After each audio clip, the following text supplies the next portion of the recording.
This clip is brought to you by SaveWithConrad.com.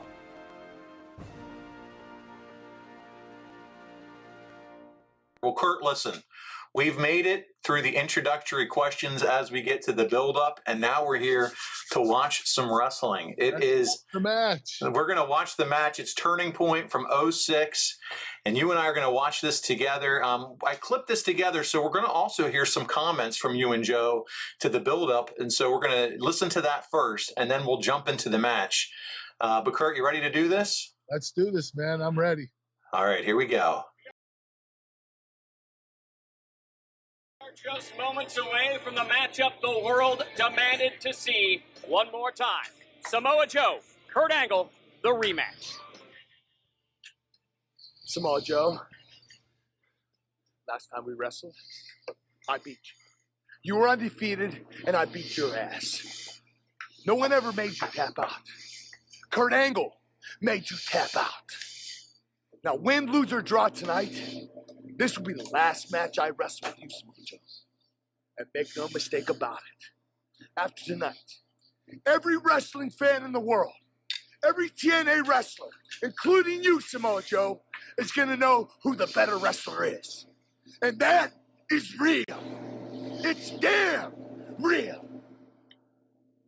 Yeah. You're fired up, buddy. That's a crazy The reason man. why I gave Samoa Joe the rematch is because something happened to me about 12 years ago. I wrestled a man from Iran, and he beat me. And I knew I could beat him. I knew I had the chance to beat him, but I thought I'd never see him again. And what do you know, in the 1996 Olympics, in the finals, after 4 grueling matches, my 5th match was against him, the Iranian. His name was Abbas Jadidi. I could never forget that name. And I realized I was getting a second chance. And I got redemption. I won. I won the Olympic gold medal. And when I won that medal, I realized if I wouldn't have got that second chance, I'd never be where I am today. Right here, a superstar in TNA. After I beat Samoa Joe, I realized this kid deserves a second chance. He was undefeated for 18 months. If anybody in this company deserves a second chance against the very best wrestler in the world, it's Samoa Joe. For 18 months, I gave my heart, my soul, I gave everything I had because I was the best. I was unbeatable. I was unstoppable. Nobody has ever made me bleed that badly twice. I've never had to compete against someone like that before. And you know what? I kind of underestimated Joe when I came in. I tortured him.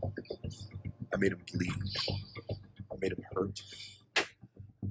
His neck, I knew it's been broken. I went after him. No remorse, no regret. I knew what I had to do. That whole time, he stewed, he waited, he persevered. I didn't pay attention. Is there a fear inside of me? Yeah. Am I going to lose sleep over it? Yeah. You're damn right I am. This guy is a killer. I mean, this guy is one of the best wrestlers I've ever faced. I have never been pushed to my limits the way that Samoa Joe has pushed me. There's one thing that I grossly underestimated with Kurt Angle, is his willingness to win. When I made Samoa Joe tap out, I could breathe. It wasn't happiness. It was relief. Kurt Angle took my reputation.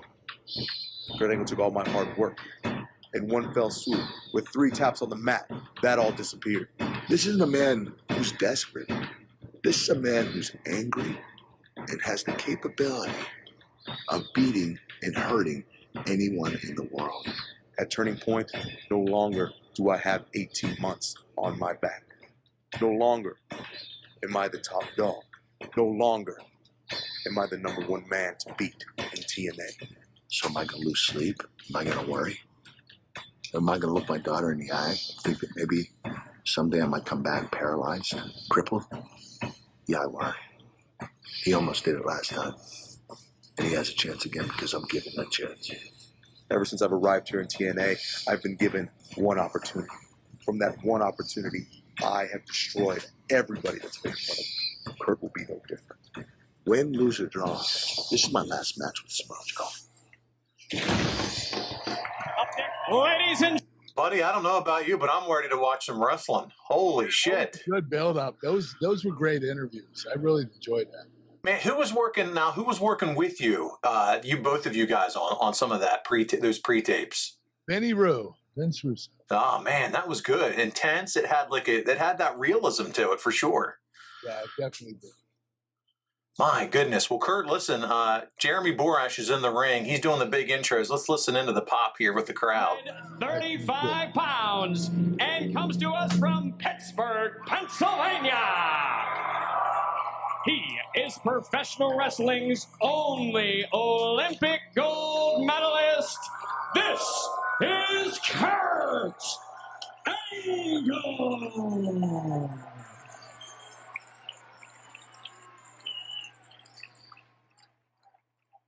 And now, ladies and gentlemen, introducing, standing in the corner to my right. He weighed in this morning at 282 pounds and comes to us from the Isle of Samoa. He is the Samoan submission machine, Samoa Joe. And here we go, Kurt. It is official. It's Angle Joe 2 here at Turning Point. That's right. And I think we're going to have a little bit of fun with this. So normally we just sit here and talk through matches, and we'll have some of that. We'll do some questions. But I think what would be fun is just to have you kind of talk through a little bit, and we'll do it, together here.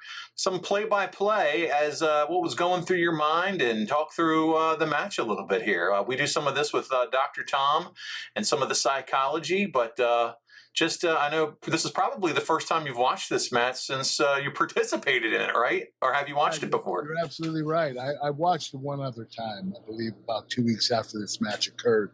But this is my second time ever. So little lockup, you just kind of push him off. I don't know if this was, just talk about kind of starting this as a feeling out process again. Do you remember having any conversation with him and how you're going to start this match off with each other? Yeah, we wanted to feel it out. We wanted to get the crowd a little bit riled up. And, we were trying to wait for them to start coming with us. So we were starting out slow and methodical. And that's how you should start a match. It should just be wrestling moves. It should be chain wrestling moves like that. You don't get into the high spots right away. You have to build up to them. Yeah, and you have him here in a wrist lock, overhead wrist lock. Joe overpower, takes you down. And again, here's the psychology. Him staring you down, then you taking him back down again, and now going after the leg. That was a shoot signal. Joe didn't know that was coming. Okay, see, I love this already. I already love it. Improvisation. and a little kick to the face and into the ropes. Is that more improvisation, Kurt? Yes, but I'll probably get a receipt for that. Okay. He's going to get me back. You can, and this is what I think is fun, the ability to have you kind of do is talk through some of these classic matches with us and kind of what was going on, the psychology in the ring. Now you got him arm lock, he reverses it, and another arm lock and takes you down with the clothesline.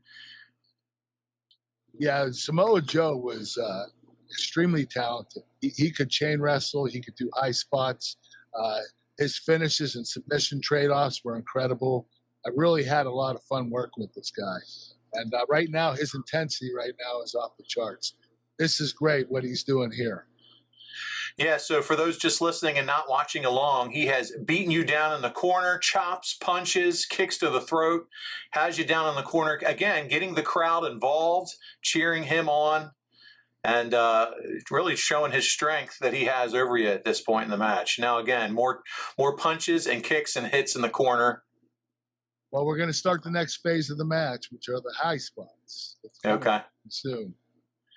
But again, Kurt, and we talked about this before, I think what has impressed me the most going back and watching some of what your career has been what you do in terms of selling. Yeah, selling's the most important thing. That's what gets fans invested in the match. That was a nice backdrop over the top rope. Samoa Joe got me good. I feel strongly that saving money is important. If it's not something we worry about now, boy, we are really going to worry about it later. and I want to help you get out of debt faster and do it with cheaper monthly payments. I'm talking to you if you're in a 30-year loan.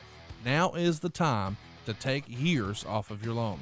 We're routinely helping our listeners cut 5, 10, even 15 years off their loan, and you can do this without perfect credit with no money out of pocket.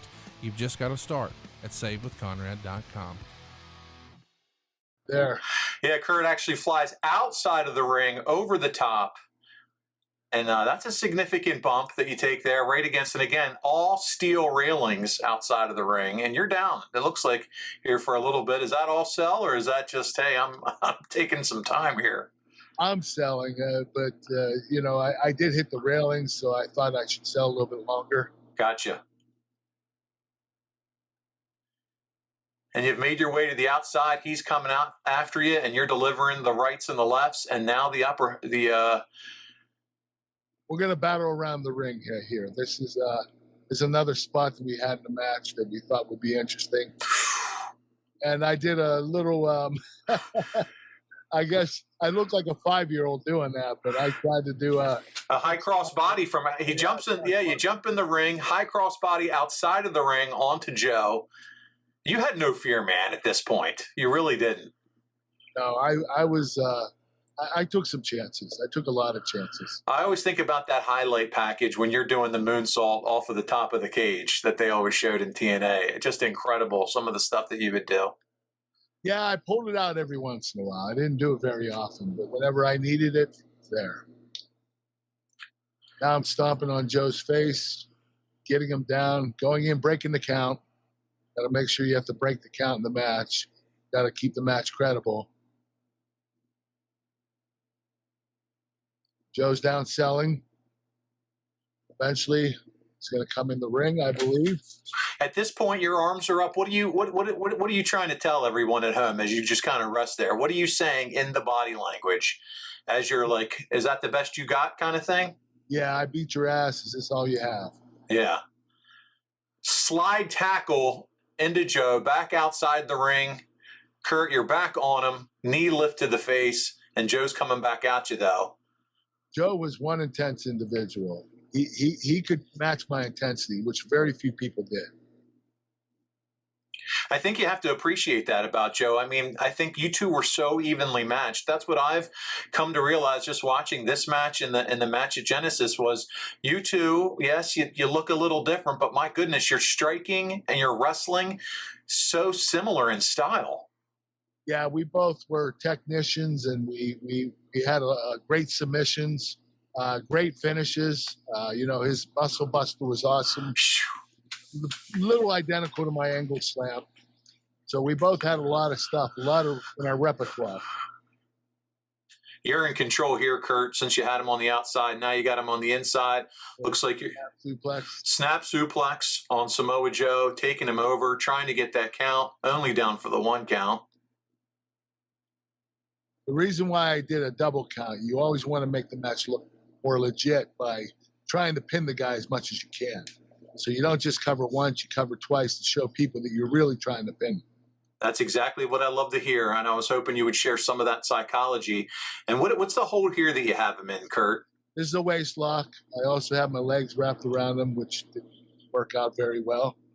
And there's Joe. He's a big boy, man. You have a 300-pound man on top of you. Yeah, and he's now reversed it. Yeah. And again, this is just the two of you trying to wrestle around, trying to see who can get that domination or the control here, I guess, right? Yeah, we're trading off holds right now. Crowd is completely into this match. I mean, there's people haven't sat down since the start of it. Yeah, it was pretty entertaining. The match was intense.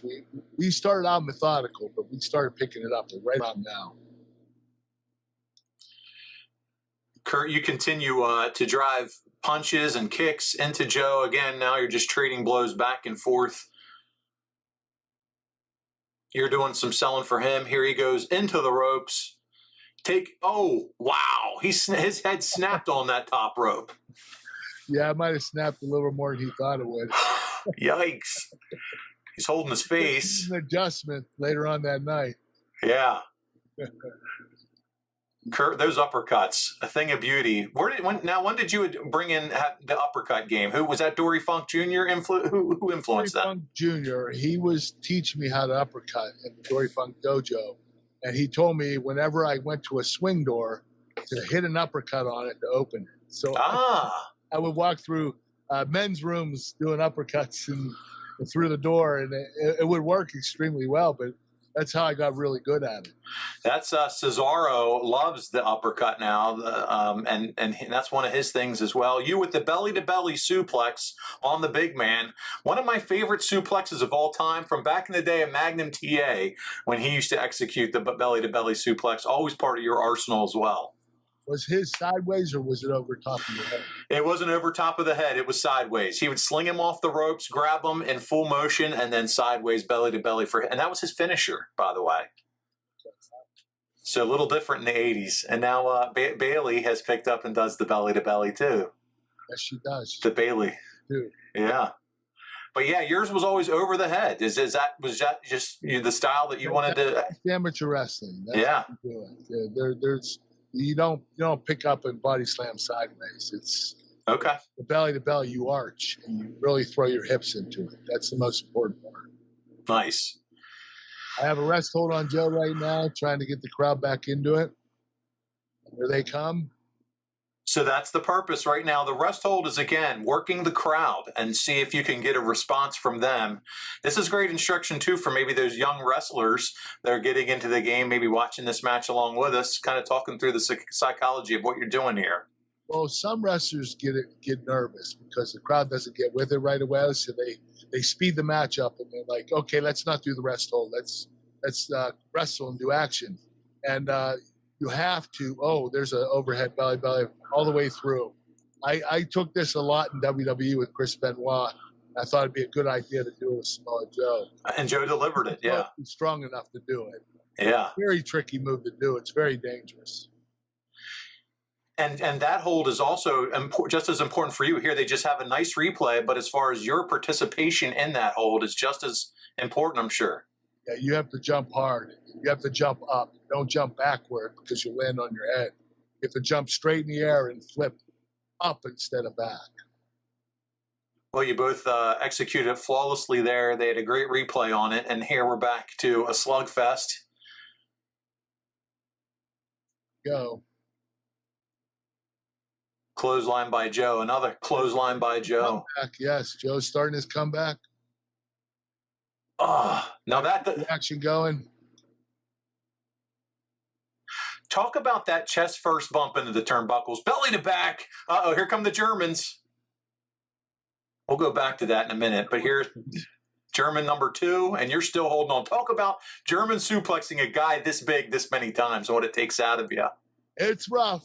You know, Joe's almost 300 pounds, and you can feel every bit of it, but he jumps pretty well. He's a great athlete. That's what makes him special.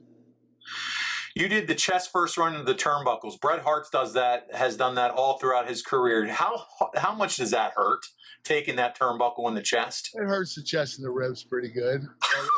At least you're not whiplashing your neck. When you turn your back to the corner, that's when you get the whiplash in your neck. Going for the Olympic slam, he gets out of it. A lot of exchanges. Great exchanges. Ankle lock. Roll out. Into the turnbuckle goes Kurt. Right into the middle turnbuckle there. And Joe with the knee. Man, that looks vicious. It is. It's heading up for the spine or the muscle buster. Yeah. Strikes back and forth. You're not having it. And that is such an impressive move from the big man. I don't know how he gets that. The kick to the top rope while you're sitting up there. Muscle buster, you're up. You slide out, reverse, and into the ankle lock submission once again, Kurt. Middle of the ring. Trade-off. That's a great Kurt Angle trade-off. Very proud of myself on that one. He's Barry Horowitz and patting himself on the back. I love it. Very smooth, though, to your point. Very smooth. And this is great wrestling. If you're not watching along, man, this is a good match to watch. This match was better than the first. And it's probably because we started getting good chemistry with each other. The more you wrestle each other, the more you know each other. And by here, I'm I know Joe pretty well because this is the 4th time I got in the ring with him. Olympic slam 1, 2. Oh, he kicks out. Angle can't believe it. Face in his hands. What do I do next? Where do we go? Where do we go from here, Kurt? You're looking around at the crowd. The crowd is going crazy. We come back and the straps are coming off. That means the ankle lock's coming. That's right. Cinched in. Kurt, do you have a feel like when you're in the middle of a match like this, like, oh, this is some good shit here? Or like, do you have you can feel it. You can hear the crowd and you know the flow of the match. Yeah. Oh. Pretty confident when you have this type of match and you put together the moves like this. These are great trade-offs. I was going to say, he's very smooth. Yeah, Joe's very smooth. I'm very smooth. We work really well together. And he's got you in a rear naked chokehold with his legs wrapped tight around you. You get out of it, reverse, and back to the ankle lock. This is really something else. This is a mat wrestling clinic. What I like about it is it's not really clean. There's a lot of like nudging and scraping and trying to get the hold, and it's not pretty. That's what I like about it. That's what makes it look so real. Yeah. This, like, if it was truly 2 people fighting. Yes, exactly. That's what we were trying to make it look like. Kurt, you're acting like you may tap. The arm's starting to go down. Referee's on top of it. Crowd, again, completely engaged. This is excitement. And here you go. You're coming back. You feel the audience, the crowd, the blood's flowing. Got to pull the crowd in. Oh, great. Another great show. My word. I amaze myself. It's crazy. He is amazing. Kurt has got him back in the ankle lock. And the match should be over. I laid down. I don't know why he didn't tap out. And you've got his legs cinched in, too. You've got your legs wrapped around the bottom of it. That's usually my finish. That's when it's definitely going to happen. But for some reason, Samoa Joe got out of it. He took his vitamins on this day. Can he do it? Joe is full of emotion. He's clawing and scratching his way. He's tapping, isn't he? No. The referee is all over you, trying to get you to break the hold. Angle, you finally give up and break the hold. You're upset, frustrated. Where do you go from here, Kurt? Well, what I love about Joe is right here, he's going to pull his ankle, which is really great because, after having the ankle lock on him 3 separate times, he does an incredible job of selling. That's what's most important in this match. You have attacked the ankle. You've stepped on it, stomped on it. You've put him up on the top rope here. And this is going to be a big move, I'm sure. You're climbing up, and you're ready to go belly to belly. My goodness. Could you imagine if I got Joe belly to belly? Could you imagine the ring? He punches you off. The ring, they might have to reinforce the ring. That's insane. Joe's going to the top, though. Joe never does this. This is insane. High flying Joe. You climb up. Oh, you take him off the top of the ring. The crowd is jumping. Top rope belly to belly. There's a quick cover, and he kicks out. And you are, this is amazing. Great match. Kurt is intensity. Good as it gets. As good as it gets, man. The two of you, 2006. You could just tell by the fans the way they reacted. They're really into this match. Over on WWE, they were watching Edge and Cena in 2006. Here in TNA, we were watching Angle and Joe. And my goodness, this was pro wrestling at its best. Olympic slam time. Oh, he rolls off of it. Hip tosses you across the ring. Kurt, what are you thinking here? You just run 100 miles at him, and you knock out the ref. Dear God, the referee has taken a bump from Angle. He can't see. I poked him in the eye. You poked him in the eye. And now he's got you in his chokehold. Well, that was me being a dumbass. I tried to choke him out. He reversed it. And now you're tapping out. You're tapping out, and the ref can't see it because he's over there looking for chicken snacks. And he can't find you. Oh, my goodness, Kurt. The crowd's chanting, Olympic gold medalist. You know, the one thing I do regret about this match, we didn't need the ref. Thank you. Agreed. Oh, kick between the legs, Kurt. We were just trying to add more false finishes there. They didn't teach you that in amateur wrestling. No, they didn't. They taught me in pro wrestling. I love it. They sure did, buddy. And you're outside the ring. You've kicked Joe between the old yam bag there. And I don't know where you're headed. You're going for a steel chair. I'm going to do the infamous Kurt Angle chair spot.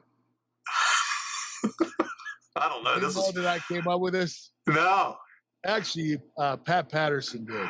Oh, there it is. It bounces off the top and smacks you in the head. He's about to pull your shorts off. Let's see what happens here. Kurt's trying for that top rope. He gets you down. That was almost comedic. That was hilarious. But this is it, Kurt, I believe. There, look at that arm. What are you going to do? I'm not going to give up. Kurt, guess what? Kurt, guess what? Yeah. Kurt, the ref can't see. Give up, Kurt. Kurt gave up. Oh. Kurt's tapping. Oh, my first loss in TNA. Kurt's tapping. The crowd, somebody's spraying water bottles everywhere. Why is everybody happy? What the hell? Why are they so joyous? There's people with rematch signs in the crowd jumping around. They're already looking for number 3. And there it is, buddy. You have tapped out to Samoa. I was really proud of that match.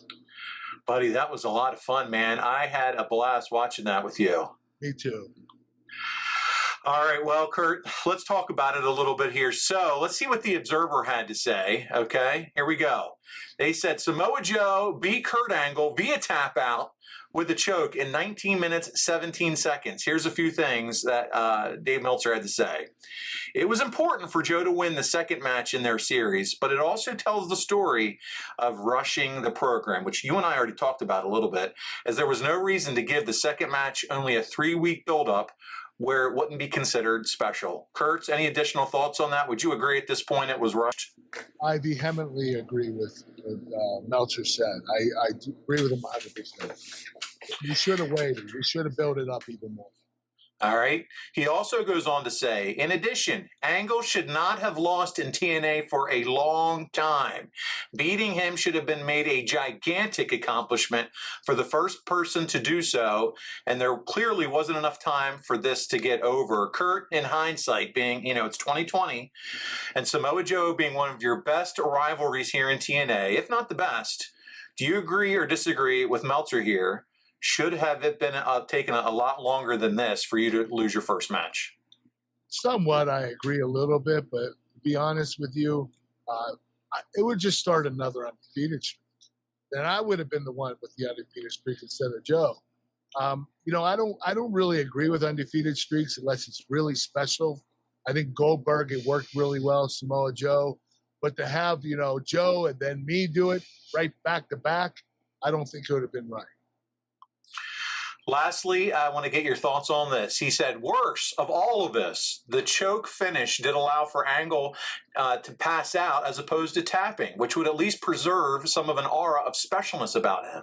The decision regarding passing out and tapping was debated internally, and it did go back and forth, but the decision ended up that he would tap.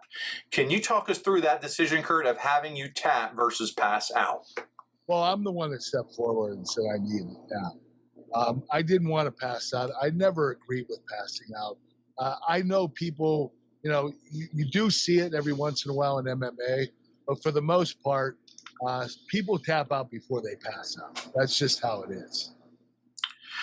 Well, Kurt, as we saw the end of the match, Joe would get you in his coquina clutch. He called the ref spot, Meltzer, the Three Stooges spot. He said it was all wrong for this point in the match, but it's one of Angle's favorite spots in leading to losses. Is that true? Is it one of your favorite spots?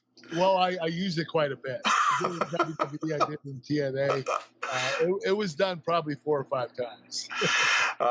So, yes, we'll say it's one of his favorite spots. Joe then got the choke. Let my family save your family some cash. You don't need perfect credit. You don't need money out of your pocket, but we will save you money. It's not a matter if, it's a matter of how much. SaveWithConrad.com. Again with the Coquina clutch, and this time Angle would tap. Fans started chanting one more time in rematch. Technically, because this was longer, it was more dramatic than the first match, which, Kurt, you said as we watched that, you feel like this was a better match than the first one. It was. And what we accomplished what we needed to, because the fans were chanting one more match. There you go. That is what you want to hear.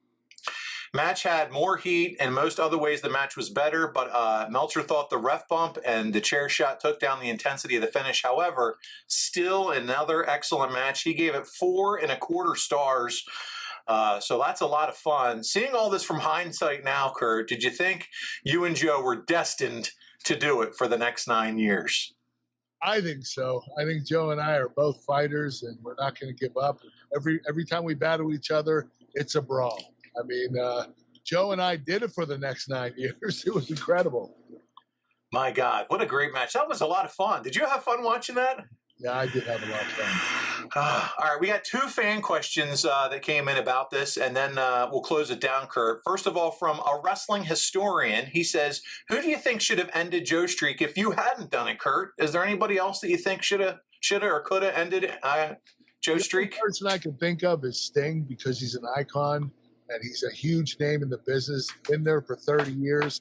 I don't think it would have hurt Joe's credibility to lose to him, especially his first loss and ending his undefeated streak. I think Sting should have been the person if it wasn't. There you go. Great answer. Agree. Sting had that. Had all the stardom and star power. To your point, if that were to happen, it would have made sense. Friend of the show, Ray LeDuc, says, Kurt, your thoughts on America's Most Wanted, Storm and Harris. Your thoughts in general of that tag team? Oh, I absolutely love that tag team. They were so talented. They had a great run. It was one of the best tag teams in TNA history. The only one probably better, or the two that were better, was Beer Money, which was James Storm, and Team 3D. But those guys were in the top 3, without a doubt. Well, Kurt, thank you so much. This was a lot of fun. As I mentioned on the show earlier, coming up on adfreeshows.com, you and I are going to break down your first TNA television match with Abyss. We're going to do it just like we did today, so that'll be a lot of fun. And we're also, we have a post up on Ad Free Shows asking fans to put in their question, members that post their questions, so that we can run through some of those questions with you. And it's your first primetime 2-hour special, TNA's first primetime 2-hour special on Spike TV. So looking forward to that. Next week on the Kurt Angle Show, we'll be covering Vengeance 2001, which features Kurt versus Stone Cold in the title tournament to crown the first undisputed champion. We're also going to discuss Ric Flair's return to the WWF and you working heel with a babyface, Stone Cold Steve Austin. I'm looking forward to that one, man. Me too. I can't wait. Hey, it's Conrad Thompson. Thanks for checking out the podcast here on YouTube. Be sure to hit the subscribe button and the notifications bell so you get a notice anytime we upload some new content. And go save yourself some money right now. If you're in a 30-year loan or you have credit card debt, it's not a matter of if I can save you money. It's a matter of how much. Find out right now for free at SaveWithConrad.com.